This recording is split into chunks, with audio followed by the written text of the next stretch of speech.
तो दोस्तों Indian hotels ने अपने क्वार्टर थ्री के नंबर को डिस्क्लोज कर दिया है। तो चलिए देखते हैं क्या है क्वार्टर थ्री के नंबर्स के अंदर। डाटा बेस यहाँ पे लाख्स में दिया गया है, मैं आपको क्रोस में बता रहा हूँ। तो देखिए पिछले क्वार्टर में कंपनी 2040 करोड़ का रेवेन्यू जनरेट की थी ऑपरेशन के थ्रू, पिछले साल 2533 करोड़। जबकि अभी देखें तो कंपनी का रेवेन्यू 2841 करोड़ आपको जाता हुआ देखने को मिला है। तो साल दर साल जाते हैं तो साल दर साल कंपनी के रेवेन्यू के अंदर तेजी आपको देखने को मिली।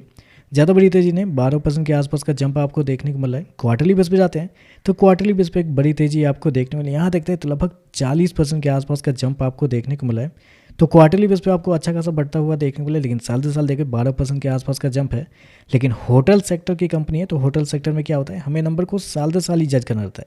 तो साल दर साल देखें तो कंपनी का रेवेन्यू 12% के आसपास आपको बढ़ता हुआ देखने को मिला है। मार्केट का अनुमान भी था कि इसी के आसपास देखने को मिलेगा, क्योंकि 2846 करोड़ के आसपास का मार्केट का अनुमान था। यहाँ पे देखते हैं 2841 करोड़ देखने को मिल रहा है। तो रेवेन्यू देखिए टोटली इनलाइन आपको देखने को मिल रहा है। खर्चे की बात करते हैं तो देखिए पिछले क्वार्टर में कंपनी 1671 करोड़ खर्च की थी, पिछले साल 1757 करोड़। अभी देखें तो कंपनी खर्चे 1972 करोड़ आपको जाता हुआ देखने को मिला है। तो खर्चे भी देखते हैं तो खर्चे भी कंपनी के ठीक है, नॉर्मल ही आपको देखने को मिला है। चलिए कंपनी का प्रॉफिट क्या निकलता है वो देखते हैं। तो देखिए पिछले क्वार्टर में कंपनी 318 करोड़ के प्रॉफिट में थी, पिछले साल 632 करोड़ के आसपास। अभी देखें तो बढ़ के 954 करोड़ आपको जाता हुआ देखने को मिला। तो कंपनी के प्रॉफिट के अंदर देखते हैं तो प्रॉफिट के अंदर एक बड़ी तेजी आपको देखने को मिली, लगभग 50% के आसपास का जंप है कंपनी के प्रॉफिट के अंदर साल से साल। तो आप कहेंगे ऐसे कैसे हो गया, अगर रेवेन्यू 10% बढ़ रहा और खर्चे भी नॉर्मल है तो प्रॉफिट कैसे बढ़े।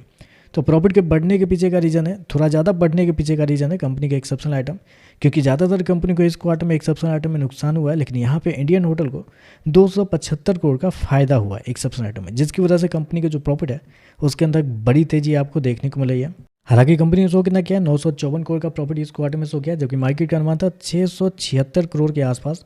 तो यहाँ पे अगर आप देखते हैं तो मार्केट एस्टीमेट से बेहतर है, लेकिन वही अगर 275 करोड़ जो एक्सेप्शनल आइटम है उसको अगर आप यहाँ से निकालते हैं तो लगभग कंपनी का प्रॉफिट 675 करोड़ के आसपास ही आता है। तो आप कह सकते हैं प्रॉफिट भी आपको लगभग इनलाइन आपको देखने को मिला है। तो रेवेन्यू प्रॉफिट दोनों आपका इनलाइन आपको देखने को मिला है।